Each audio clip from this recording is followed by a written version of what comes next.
Inescapably foreign. Welcome to Without Borders. I'm your host, Nolan Yuma. If this is your first time tuning into the show, know that this is a podcast for nomads, expats, third culture kids, or anyone else that feels inescapably foreign.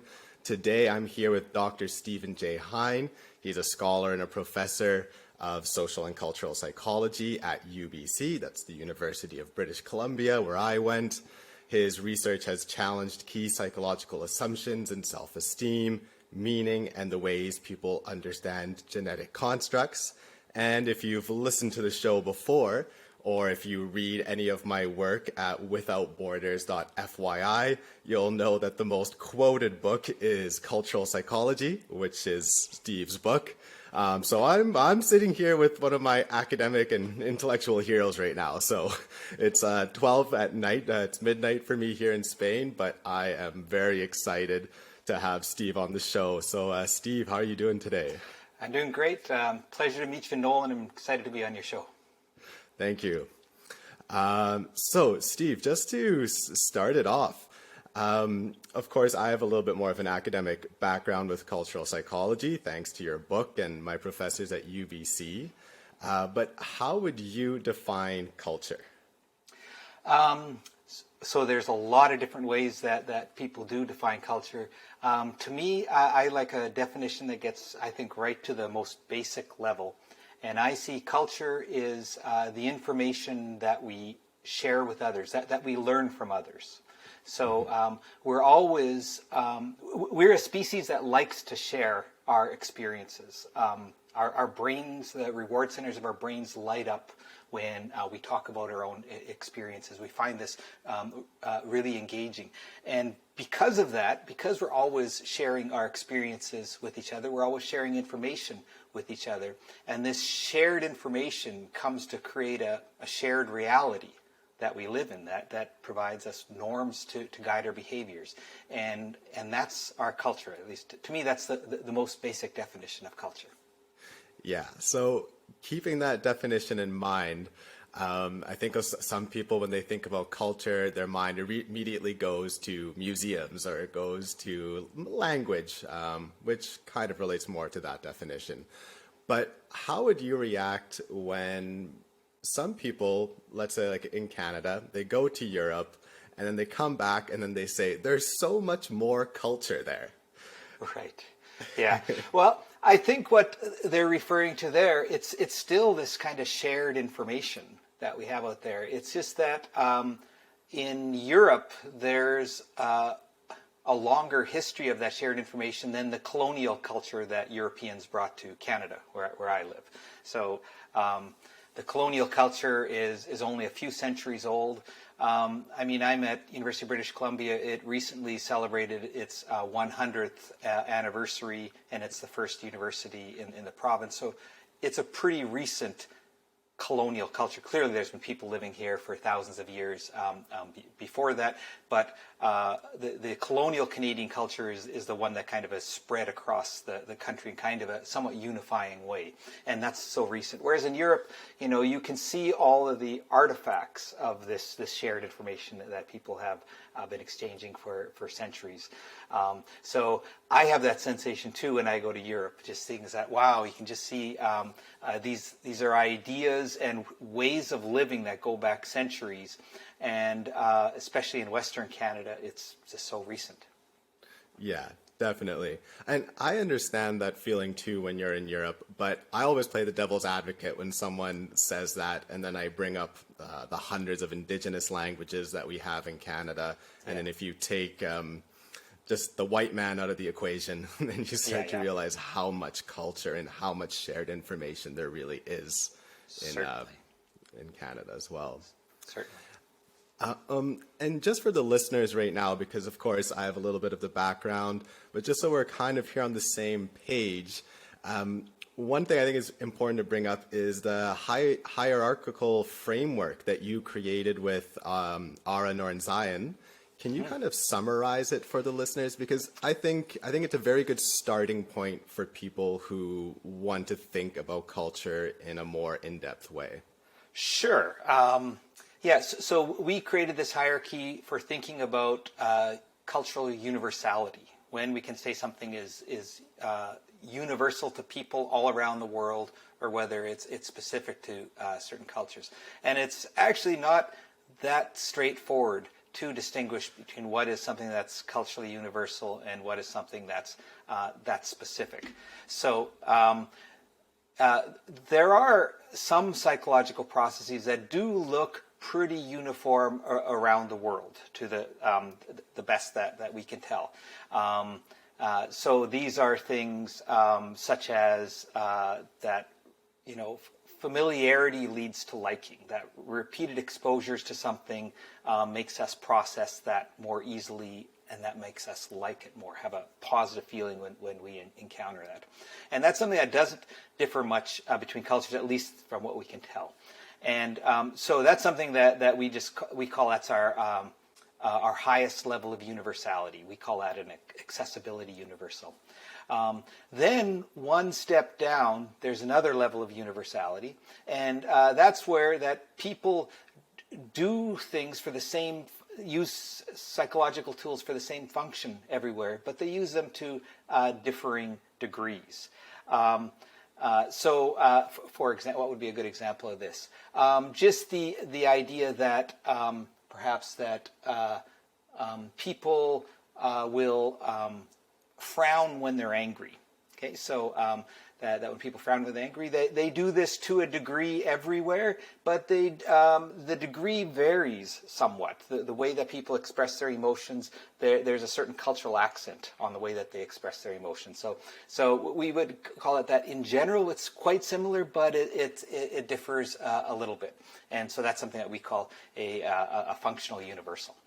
And then the next level is when there's a psychological tool that's in principle accessible to everyone around the world, but they use it towards different ends.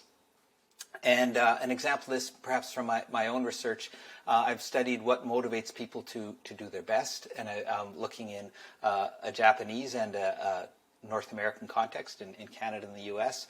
And we find that North Americans are motivated to do their best when they're getting positive feedback, when they're getting positive information about their performance. The idea that I'm good, that motivates North Americans to work harder. And in contrast, we find the opposite tendency in Japan, that Japanese people, we find our studies, are motivated to work harder when they find out that they're not good enough, when they're getting critical feedback, highlighting where there's room to improve.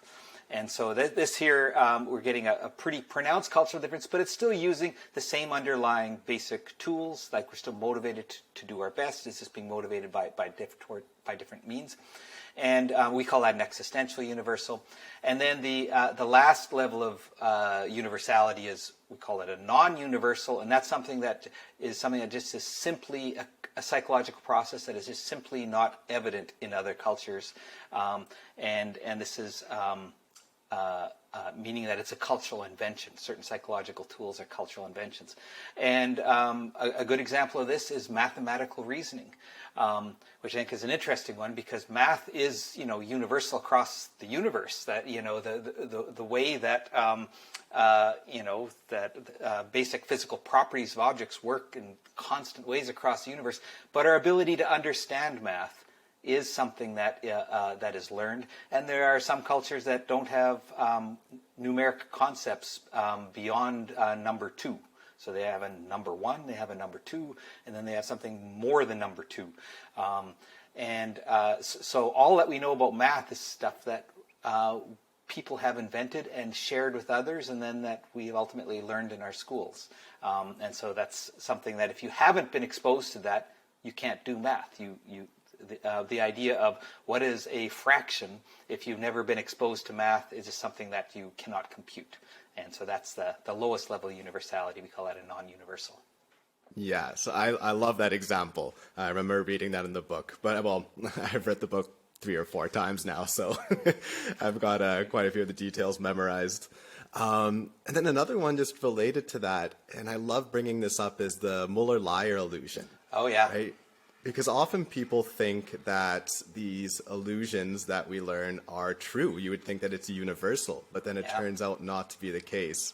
Now, before we give the answer, just quickly tell the listeners what the Muller-Lyer illusion is. If you type it in on Google, you'll see it's the one with the two lines, and then you have two arrows either pointing inwards or outwards. And of course, those lines are actually the same, but the illusion is that they look different. And it turns out that people from foraging societies don't see this illusion. Now, before Steve tells us the answer, just take a moment to think about it. All right, so Steve, why is that? Why don't they see the illusion, and why are we susceptible to it? Yeah, that's. I think it's a fascinating example. Yeah, so our visual system develops very early in life. That we come in, sort of, our visual system is programmed to learn from information that it gets from the environment. And one of the kinds of information that we get growing up in an industrialized environment, where we live in worlds that have been carpentered with right angles and corners, that we see these edges in these. Like, if you look into the corner of a room, you will actually see that it has edges. And if the corner is the furthest part of the scene from you, the edges are going to look something like this. I don't know if I can see that, like this. On the other hand, if the edge is something that's closer to you than the rest of the scene, then the edges on the angle of the edge is going to look something like this. And so our brain interprets that information. We learn to use it to infer relative distance. So when we see this, we see something that's something that's relatively closer to us than the rest of the scene. And then when we see this, we see something that is further away from us than the rest of the scene. And if something's further away from us, but it's taking up the same amount of space, we think, it must be larger than it really is, because we know it's further away, yet it looks so large. And you need to be exposed to carpentered corners early in your life to be susceptible to this illusion. If you're not, you never learn, your visual system doesn't learn that those edges can be used to infer distance. Yeah, it's fascinating. It's something that I bring up often with people, just to see if they can figure it out on their own without the research. I have no idea if I would have been able to figure it out just by thinking about it. But then, of course, I always bring that up to segue into weird people. You and I are both weirdos, right? Yes, very weird. Western, educated, industrialized, rich, and democratic. If you've listened to the show before, you've definitely heard me bring that up. And Steve, you and Ira came up with that together? Yes, with Arne Ornstein and with Joe Henrik, Okay. who used to be in our department. The three of us wrote a paper where we sort of surveyed all of the cross-cultural evidence that we could find for psychological phenomena that have been studied in many different cultures. And what we realized is the vast majority of this work is with one particular group, just as you called it, the weird people, Western, educated, industrialized, rich, democratic societies. And that is the vast majority of work in the behavioral sciences that is focused on that topic, focused on that sample. And moreover, comparing the results of data from that sample compared with other samples, we realize that it's often an outlier. It's often an unusual way of thinking, not a species-typical way of thinking. So we've been studying, the behavioral sciences have been studying a narrow sample that's actually somewhat unusual compared with the rest of the world, except we've been building theories that we think apply to the rest of the world, because the researchers are largely looking at the same samples. And when we compare results from different labs, we say, oh yeah, I found that effect, you found that effect, we all found that effect, and not realizing that's because most of us are studying the same Western educated, industrialized, rich, democratic societies. Yeah, and that's not only in the field of psychology, right? That's just in academia in general. Yeah, in academia more generally, I think especially the social sciences.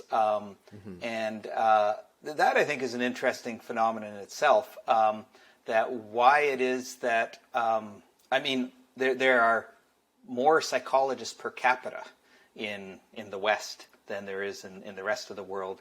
That at UBC, where I teach, psychology is the biggest major on campus. And in many countries around the world, psychology isn't even offered as a discipline, as a major topic of study. So that I think that's the beginning of the weird problem, or at least one contributor to it, is that people who are fascinated by how the mind works. And it might also be perhaps due to economic situations, and also I think just due to other aspects of our psychology. But anyways, people who are fascinated by this they're more common in the West. I think in the West, people find their own internal experiences quite captivating, and they want to study it, whereas much of the rest of the world is concerned with other things. They're tending more to, well, what do the groups around me want me to do? They're concerned with social norms, social pressures, and not so much of, well, how do I feel about it? So anyways, you have this curious problem where most psychologists are also from weird countries, and they tend to study convenient samples, the people around them. And so we end up having this discipline that's just been largely looking at this very narrow sample when you compare it to the rest of the world. Now, just so the listeners know just how big I would call it a problem, right? How big this problem is. What were the numbers again? Is it 70% of studies are conducted in weird, and then 96 of them are from university students? Or I think it's almost 70% from the U.S. Actually, it's about 68% of the samples in the top journals in psychology are from the U.S. and 96% from the West. The West more generally. And then within that, about 70% of these Western samples have been university students. So if you crunch all of the numbers, this means that the odds of an American undergrad showing up in a psychology study are about 4,000 times greater than the odds of a non-Western person in the rest of the world showing up in a psychology study.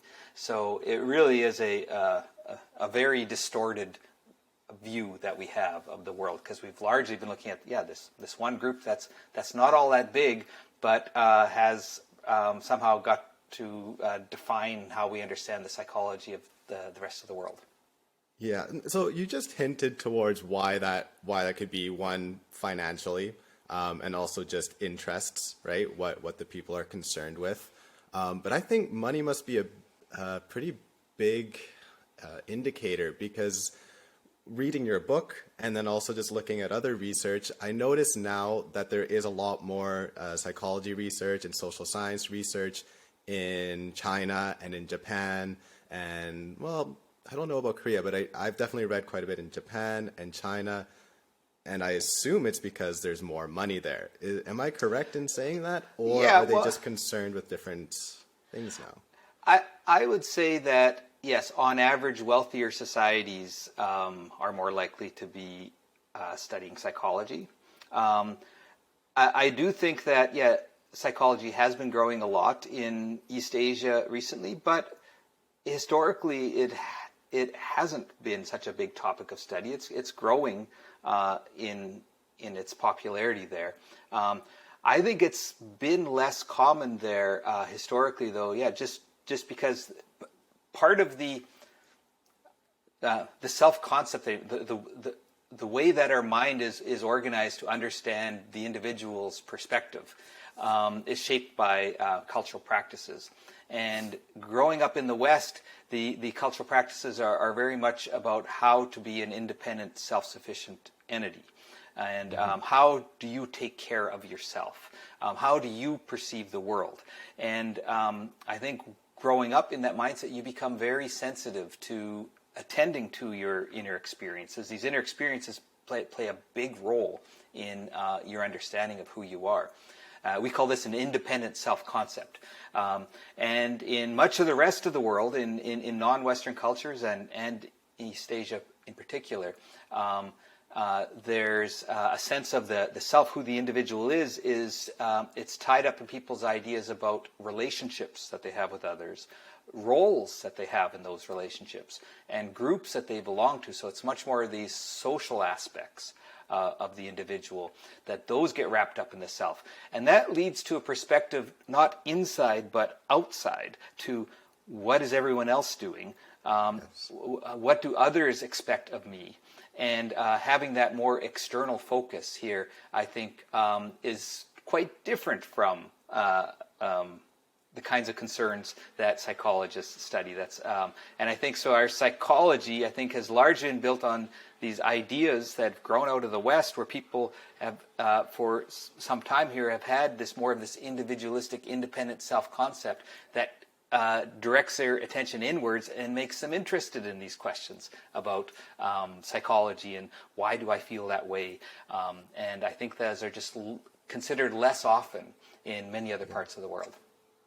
Definitely. And well, I think about it a lot, the individualistic and collectivistic duality. And now that I live in Spain, you think Spain, it is a Western country, but the longer I live here and the more I get to know the culture and the more I apply what I know from cultural psychology, I realize how collectivistic it actually is here. Yeah. And I don't know if this has anything to do with it, but I remember in your book, you mentioned one of the reasons that societies might become more collectivistic or individualistic depends on whether they had rice or wheat. Because rice, to cultivate rice, you need to work as a team, and wheat, you can often do it by yourself, right? Or with a small unit. And then I thought here in Spain, maybe it has something to do with paella rice. I don't know, though. I think it might have more to do with the Catholic history and things like that. But no, that's. I think there's many different parts of our environment that shape the cultural norms that emerge, and you just alluded to a big one is just the key crops that we grow. That for much of history, most people were involved in food production. It's only relatively recently that we have developed, really since the Industrial Revolution, that a larger proportion of people have been able to leave basic food production. And wheat farming is something that is largely done by a single family, that they wait for the rains. Irrigation is used to a degree, but historically it wasn't used nearly to the degree that it is now. So people just waited for the rains to fall, and then at the end of the season they harvested their crops.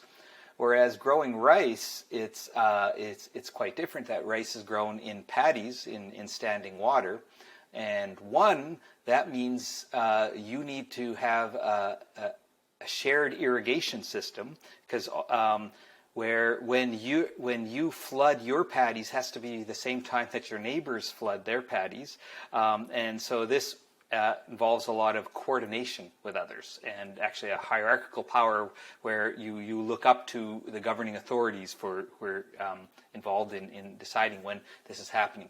And then too, that rice cultivation is far more labor intensive, so there's a lot of labor sharing between families, so that you can't harvest all the rice at the same time, because you need support of others, your neighbors, really, to harvest rice at those times. So then it's neighboring families coordinate such that they plant their rice at slightly different times, so that it's harvested at slightly different times.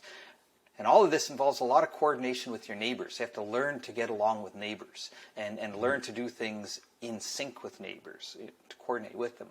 And so this has been argued to be a key reason why these more collectivistic traditions emerge, because you can see them, one, between countries, but also even within countries. A lot of this research has been done within China, because in China there's rice growing regions and there's wheat growing regions, and the rice growing regions, you see more evidence of this collectivistic way of thinking than in the wheat growing regions. And so that's one key source of influence is the crops that people raise. So And bringing up the crops and the plow and everything, it even influences egalitarian views as well, right? Yeah. So that's been some interesting research that's been done by some economists, such as Nathan Nunn. And what they were looking at was just this idea of why do countries differ in terms of their norms towards gender equality. And they're really quite vast differences in countries between whether men and women are seen as equal, having same rights and opportunities, or whether they're seen as quite distinct. And there's the female world and there's a male world and different rights and opportunities. And so one key argument has been made, and a lot of data is shown to back it up, is that places once farmers adopted a plow, that this actually had big changes in society. Before there was a plow, people used to do agriculture largely with a stick like a hoe, and you would sort of dig a hole and put seeds in there. And farming then was practiced by both men and women in the community. And it was something both men and women were involved. And then the plow was an invention, and it was really good for agriculture because you could plant seeds far more effectively. With the plow, you can tear up the ground, and then it's much more efficient than digging individual holes. But the problem with the plow is, one, it's kind of dangerous because you need to tie the plow to some livestock like oxen to pull, and so it's kind of dangerous. So you don't want little kids around. And around the world, mothers do more child care of young infants than do men, and so you can't have kids around when you got a plow. And also using the plow involves a lot of upper body strength too, which around the world men have more upper body strength. So you end up, once the plow comes in, all of a sudden farming becomes the man's job, and all of a sudden you have this big sort of sexual division of labor here that the men are involved in the basis of food production, which is the basis of the economy. And so what you can see is how long a region has been using the plow predicts how unequal are the gender norms today. And so places where the plow came later, in Scandinavia, the plow came a lot later. They had less time. They've had it for centuries, mind you, but it's been less time than it has been in much of the rest of the world. And so there's been less time for this gender division of labor to emerge. So, I find it really quite fascinating with culture that going back in our history, some early changes that might seem kind of small or kind of unrelated can later on have persistent effects that shape the whole trajectory that a culture is on. Yeah, it's fascinating. Now just to bring it back to the East and the weird countries, one thing that keeps coming up on this show, especially people who have lived in North America and have gone to schools in North America, mostly I'm talking about Canada, versus people who have gone to schools in Europe and in Asia. Now, both people on the show, people from Asia, people from Europe, when they go to a Canadian school, we're talking about high school here, they always mention how the teachers will never say anything bad about them and how much of a focus there is on self-esteem. And I was a little bit hyperbolic when I said this, but I said, if you travel around the world, no one gives a shit about your self-esteem. It's such a North American idea. But of course, that's a little bit hyperbolic, and then I go on to say self-esteem doesn't even exist in some other languages.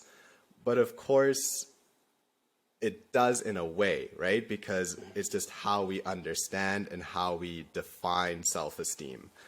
So since that's come up on the show quite a bit, where people say that, in North America, teachers aren't willing to say anything bad because everyone's worried about the self-esteem.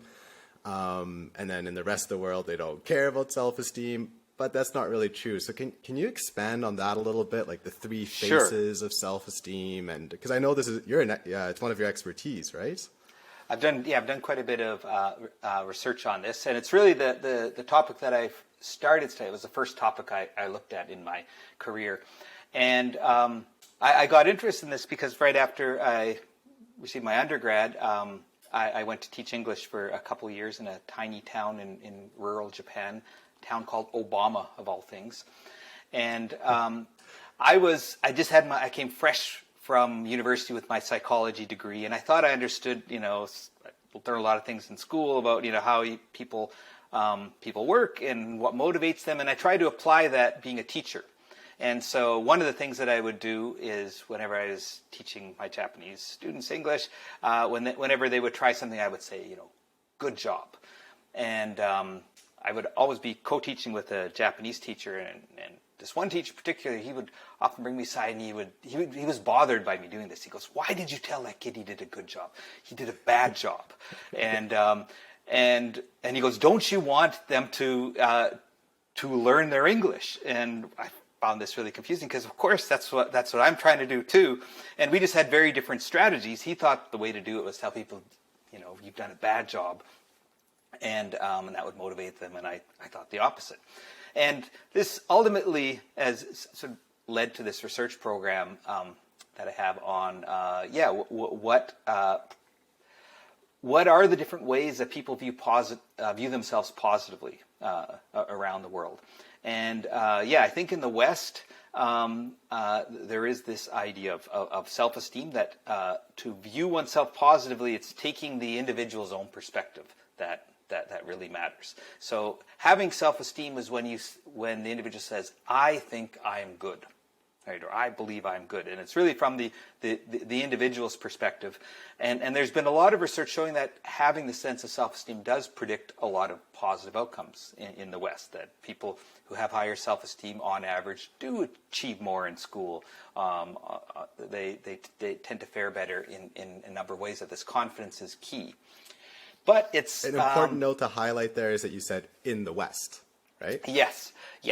And so this is something that's been, I think, especially cultivated in cultures where there is more of this independent view of self, where the idea is you're supposed to be self-sufficient, you're supposed to be the director of your own life.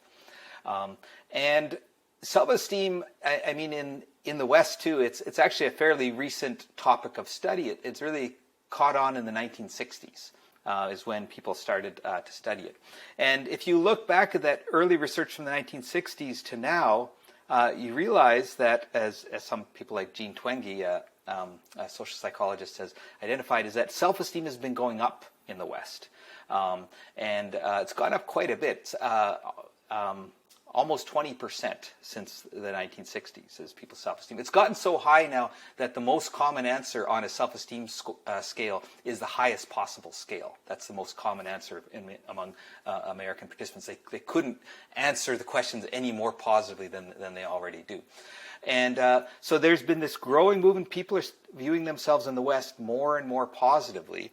And I think part of the reason for that is the culture around them has also been changing, such that it's encouraging people to have more positive views of themselves. One way we can see that is with how grading has changed.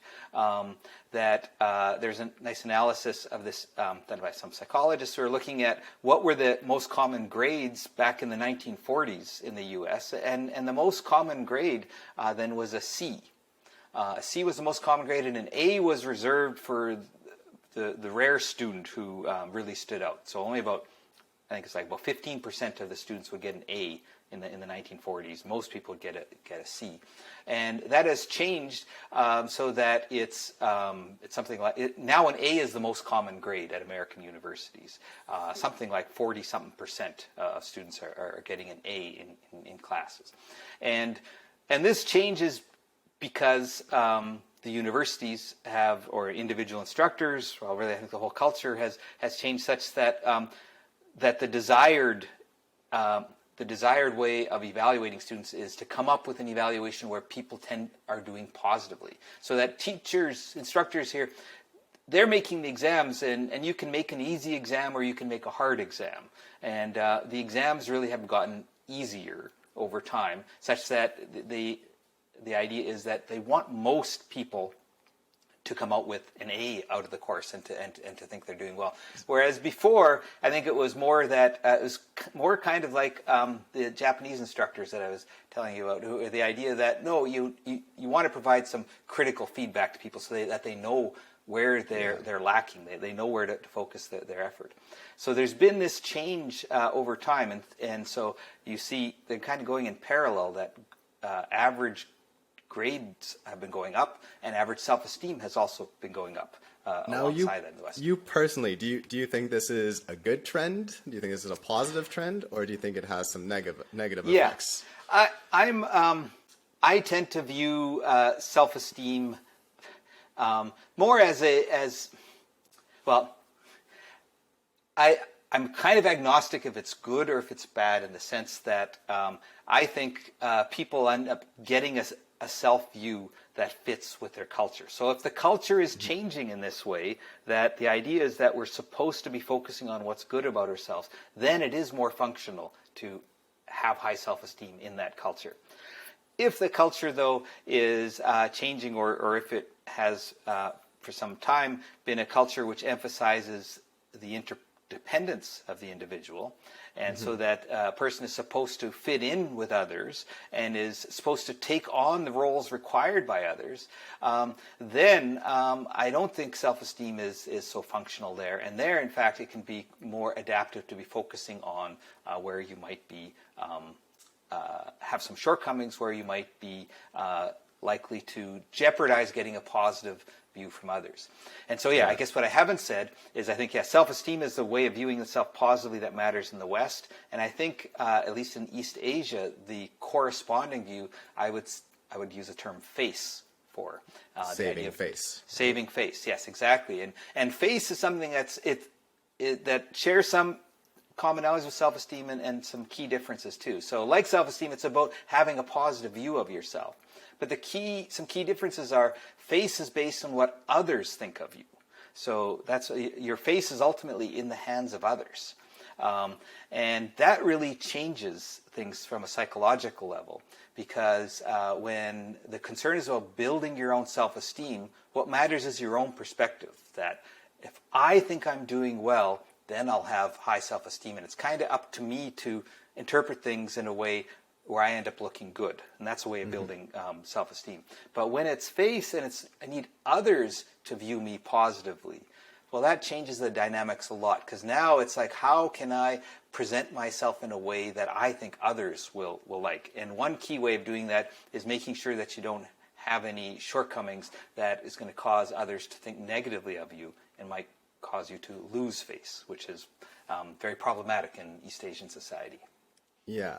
And I think there are pros and cons with that. So I work as a teacher as well, and I've taught hundreds of students from China especially. I've taught students from around South America and Canada.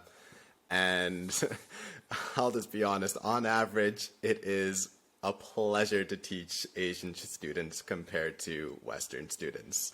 They work harder. When you do give them critical feedback, they take it and they don't whine about it. And then if you give them positive reinforcement, they love it, because it's something that they don't get all the time, right? So when you do give them something positive, it really means something to them. And I find nowadays in North America, you tell a student something good, and, well, of course, they hear nothing but good things about themselves. So it kind of just gets washed away.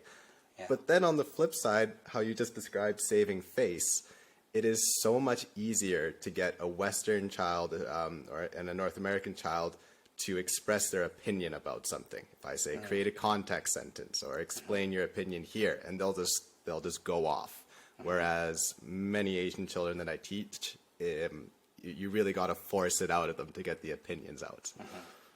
Yeah, and I think that difference also stems just even from some ideas of different ideas of what is knowledge, what is what are the goals of education, and I think sort of coming from a more of a Confucian perspective, the idea is that knowledge is something that experts have, and so you're learning from the experts, and so you should listen to what they say and try to learn what they're telling you.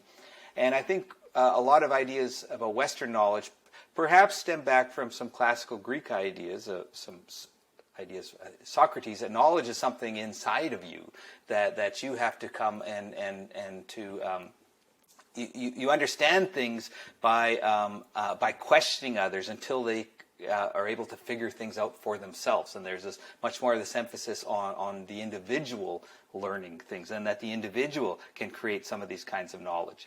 And so I think that in itself is another key difference between societies. Is what is the purpose of education? Is it to teach you to how to understand things for yourself, or is it to how to understand things the way that the experts? That knowledge is something that resides within experts versus knowledge is something that resides within all of us. Yeah. Now, just tying into this when we're thinking about education and we're thinking about what are the best ways to do this and what's going to be best for humanity, I often think about morality when it comes to culture, right? Mm-hmm. Can we morally accuse a cultural tradition? Yeah. Is it possible? And of course, at the beginning of your book, you have a wonderful example I love to bring up, and that's with the Zambian people. The Zambian people, right? With an S. Yes, with an S, where the boys are forced.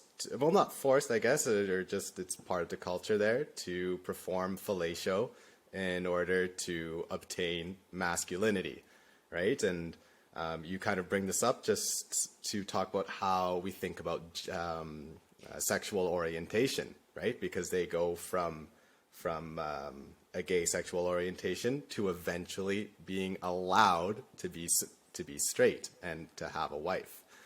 And to me, I love the idea of how sexuality can be fluid and how it's not just straight or gay, right? And I think that's an interesting side of it. But on the other side, maybe it's my Western influence, but I stand by saying that it is wrong for a culture to do that, right? And how can I accuse that culture? Is there a way that we can universally agree that that is wrong? Yeah. Well, that's you get right to a very thorny issue underlying this. So yeah, you're referring to the Zambia there, a tribal society in the high hills of New Guinea, and this practice seems to be centuries old. It's shared by many other small scale societies in New Guinea, and it's something. Yeah, it's just shocking by Western modern norms that this is something that young boys are doing, and I think to me, what I try to do, and something I emphasize to my class whenever we do talk about morality across cultures, is a tricky with moralities because we are socialized within a set of moral values to think of this is right and this is wrong. So it's very difficult to conceive that other cultures could do things differently, because if it's differently from what we think of as right, we reflexively assume that it's wrong. But even things in our culture, like just to bring an example from North America, I think child beauty pageants are morally wrong, right? Yeah. So even though I'm raised in that culture, I can still understand that there are things that are morally wrong with that. Yeah. Right. Yeah, and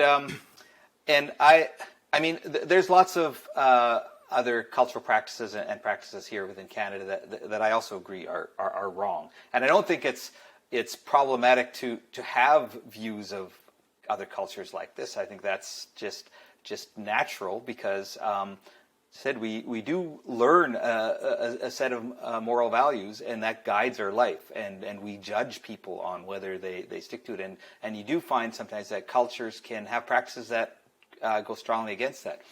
I think to understand the culture, to understand that practice, it's useful to try to set aside the judgmental side and to look at it in a way of, well, how is this practice functional in that society? Why did it emerge? And I think that's useful for coming to understand why people do things. And I would argue I don't think overall that it's reasonable to say that some cultures are more moral on average than others. I think they're adopting sets of practices that fit with what the cultural norms around them require.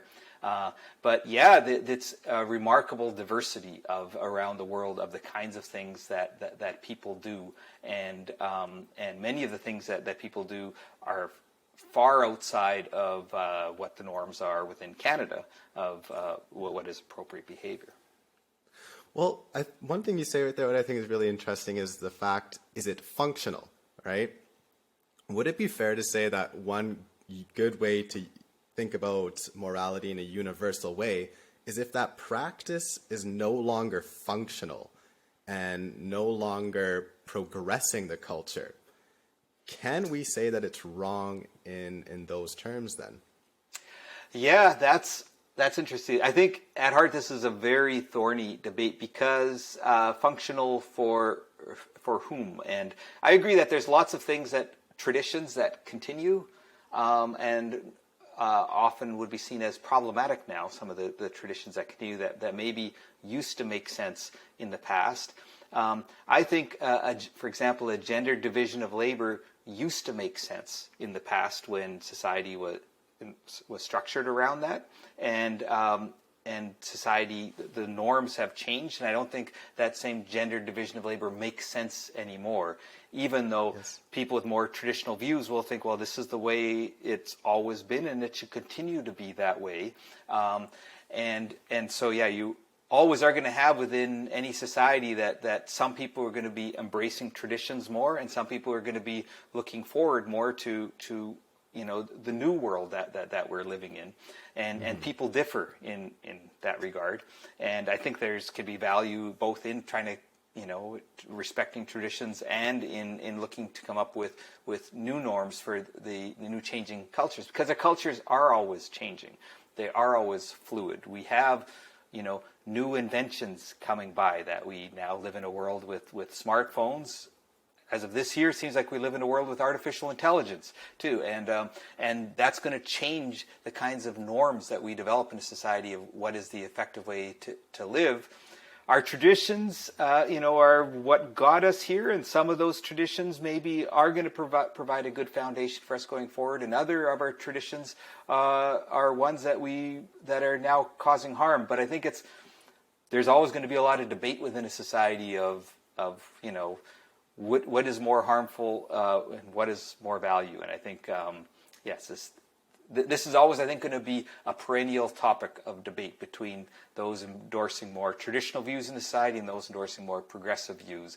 And I think every society has that division of opinions, and it's contested, and but I think it's hard to take an objective point of view and say, well, who is right and who is wrong. I think that's hard too, because we're all caught up in our own cultural networks of ideas here, that none of us has that objective perspective.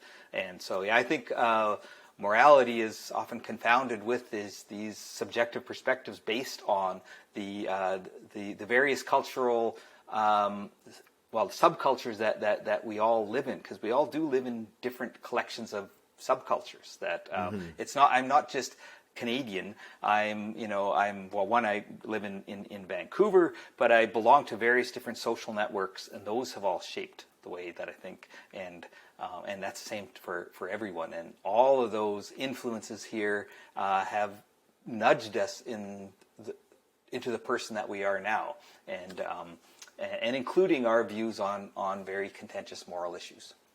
Definitely. Now, Steve, I know you need to go soon, but to wrap up, I want to bring up your latest book, also in relation to what you just mentioned about how cultures are changing, and you brought up AI, of course, the internet. So in your latest book, I haven't read it yet, but DNA is Not Destiny, right? I read that it's a persuasive warning against unreflecting acceptance of sound bites, tweets, and headlines that simplify or distort reality. Can you just give us a little bit of insight into this and what that means? Sure. So this book is really what I'm exploring in is how people make sense of genes and genetic causation. And in it, I refer to there's a psychological bias, and it's one of these ones that is more universal than others. We call it essentialism, psychological essentialism. And that's where you understand the world as the natural world as coming from some hidden, invisible forces that are deep down inside something. So if you want to understand, why is a dog like a dog? You think, well, it's born like a dog. That's all of those potentials are in it before it was born. So it's not that it learns how to become a dog. It was born a dog. And in many ways, these assumptions can be quite realistic. But I think there's often many ways, though, too, that they can be quite, I think, grossly mistaken. And I think this psychological bias that we have towards imagining that things are the way they are because of these hidden, unchanging forces inside, those map very nicely to the lay understanding of genetics. That is that if you have a gene, then you're going to develop whatever traits are associated with that gene in this direct one-to-one deterministic way. And so you get some interesting sort of psychological reactions that people will learn that depression, for instance, is something that is influenced by genes, and researchers have even labeled some things as like depression genes. And when people hear about that, that makes them think about depression differently. Oh, it's something that it's not due to any fault on your own. That's just the way a person is born. But it also, on the other hand, makes people a little more pessimistic about a prognosis as well. Mm-hmm. If I'm depressed, right? Exactly. And that if I'm depressed and depression is genetic, that means I have depression genes. I'm always going to have depression genes. And that would, the future doesn't look so bright. In actuality, first of all, genes do influence every aspect of our psychology, of our nature. There is, that is, genes are one big influence for how we are and how all species are. But they don't operate in this direct one-to-one way, with the rare exception of some diseases, rare diseases, something like Huntington's disease is one where it really is this one-to-one mapping. The vast majority of other cases, no, you have some genetic potentials which are shaped by people's experiences that ultimately lead to outcomes. But what we found in our research is when you just tell people that genes are involved, they end up thinking differently about something. So, for example, one of our studies, we had people read what they believed was a newspaper article describing some new research. But different groups of people read different articles. And one of those articles said that scientists have discovered the existence of math genes on the Y chromosome, and it's because of these genes that this explains why, on average, men outperform women on math tests. We had another group read a different essay, and it said that scientists have identified that teachers teach math differently to boys and to girls, and it's because of this that men tend to outperform women math tests. And then we had another group that read, actually, there's no differences in how men and women do on math tests, and this is it's an inaccurate stereotype. Actually, there's a lot of debate just on how accurate or inaccurate the stereotype is, and the field has not reached a consensus on this. But anyways, what we find then we gave people a math test, and what we found is, actually all our participants were women. And the women do worse on the math test when they're told about math genes that men have. In contrast, when we're told about, the reason that there's sex differences in math performance is because of the way they've been socialized, that doesn't influence them. They did just as well on the math test as the other group where we said that there are no sex differences in math. And so the idea is if there causes something inside you, people think there's nothing I can do. It's they have a very fatalistic take that that's just the way I'm going to be. In contrast, if you think of something outside of you, it's coming through social norms, people have the idea that they can resist that somehow. That's not inside me. I can resist that. And I think the mistake is thinking because your genes are inside you, that means that anything that genes influence is going to become determined and have a fatalistic reaction to it. And it doesn't work that way. That our genes are always reacting to experiences, and that our experiences are a big influence on how we think about things. And so, anyways, that's what that book is trying to point out, is just the how our psychological biases have these problematic reactions when we consider this new field of genetics is shaping sort of so many aspects of our life, and now people can get information about their genes through companies like 23andMe, and that book is about how people are really grossly misunderstanding this, and sometimes in some very harmful ways. And it's trying to push people to have a more positive understanding, more accurate understanding of the way that genes influence who we are. Very important book for this time. Now, Steve, I promised that we'd keep this under an hour because I could talk to you for a much longer time. As I said, your book is one of my favorite books that I've read, and it's really changed the way I think, and it's lived with me for the past, I guess, when did I first read the book? I guess 6 years ago or 7 years ago. Okay. So it's been an honor to have you on the show. Everyone listening right now, if you want to support the show, please go to withoutborders.fyi. You'll find a bunch of my articles there, and in my articles, you'll find many links to Steve's work. So if you want to purchase any of his books, you can find it on my website, and you'll find the links there. Or, of course, you can look up the books yourself on Google. Steve, any final words before we end the show? Well, I really appreciate the kind words you just said about my book. But I do hope, that people realize that culture is something that you have. That I think many people notice culture because they say, oh, other people from other parts of the world, they have these interesting cultures. And it can feel that we don't really have much of a culture. It's just because it's invisible. It's what everyone around us is doing. It's kind of like you're not aware of what accent you speak with. But of course you have an accent. And it's just something you don't notice it, but other people notice the accent that you have. And so it's just coming this recognition that the way you are is because of the particular set of cultural values that has socialized you.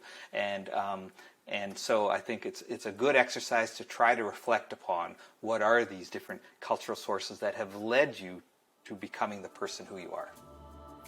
Definitely. Thank you, Steve. All right. And listeners, thanks for tuning in. And I hope you tune into the next episode. Have a good one. Great. Thanks so much for having me.